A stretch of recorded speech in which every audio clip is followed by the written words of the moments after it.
Hello friends, आज के video में आपको बताएंगे कि बेयर एक्ट क्या है, बेयर एक्ट पढ़ने से आपको क्या फ़ायदा होगा और बेयर एक्ट को पढ़ने का सही तरीका क्या है।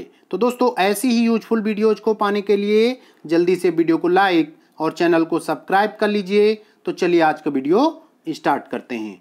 तो फ्रेंड्स, भारत में न्यू लॉज को बनाने और उनमें कोई चेंज करने का अधिकार सेंट्रल लेवल लॉज के लिए पार्लियामेंट अर्थात संसद को और स्टेट लेवल लॉज के लिए स्टेट लेजिस्लेटिव अर्थात राज्य विधायिका को है। नया कानून बनने के बाद लॉज को सरकार द्वारा ऑफिशियल गजट में पब्लिश किया जाता है।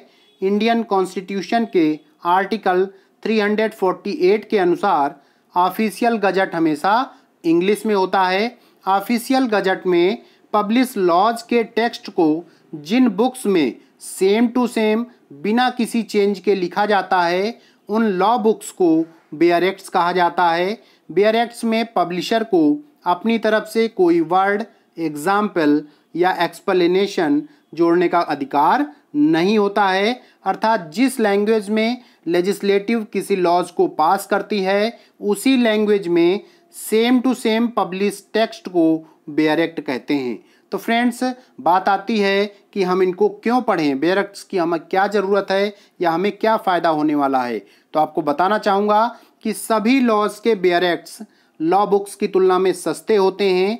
बेयर एक्ट से हमें एग्जैक्ट लॉज का पता चलता है और कंपटीशन एग्ज़ाम्स में बेयर एक्ट से बहुत ज़्यादा क्वेश्चंस पूछे जाते हैं। इसलिए यदि आप जुडिशियरी एग्ज़ाम्स की तैयारी कर रहे हैं या किसी भी कोर्ट में स्पेशलिस्ट लॉयर बनना चाहते हैं तो आपको बेयर एक्ट्स अवश्य पढ़ना चाहिए। और एक बात और कहना चाहूँगा कि बेयर एक्ट्स खरीदते समय आपको एक विशेष ध्यान रखना है कि सदैव बेयर एक्ट्स का डिगलॉट एडिशन अर्थात द्विभाषी संस्करण ही खरीदें।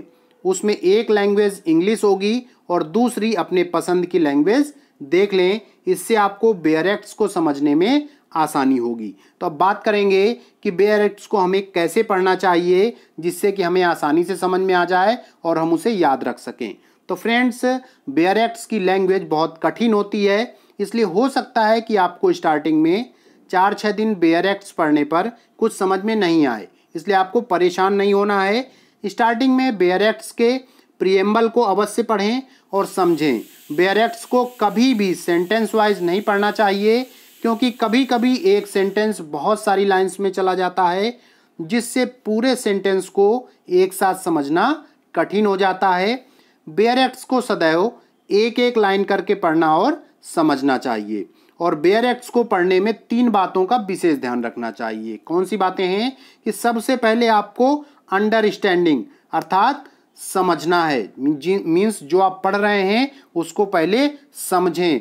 फिर एब्जॉर्बिंग अर्थात धारण करना, अर्थात उसको अपने आप में धारण कीजिए कि ये हमारे साथ हो तो उसका अर्थ क्या होगा। उसके बाद उसे प्रैक्टिकली यूज करने की कोशिश करना है आपको। अर्थात बेयर एक्ट्स के सेक्शंस को पढ़ने के बाद उनके बारे में प्रैक्टिकली विचार करना होगा, तभी उन्हें याद रखा जा सकता है, अन्यथा नहीं।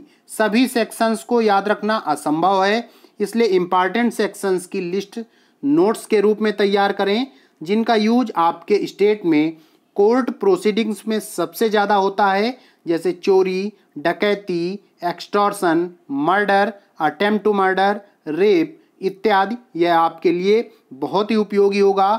तो इस प्रकार से अगर आप बेयर एक्ट्स को पढ़ेंगे तो आपको बहुत ही फ़ायदा होगा। तो दोस्तों, आज का वीडियो कैसा लगा ज़रूर बताएं। बहुत बहुत धन्यवाद।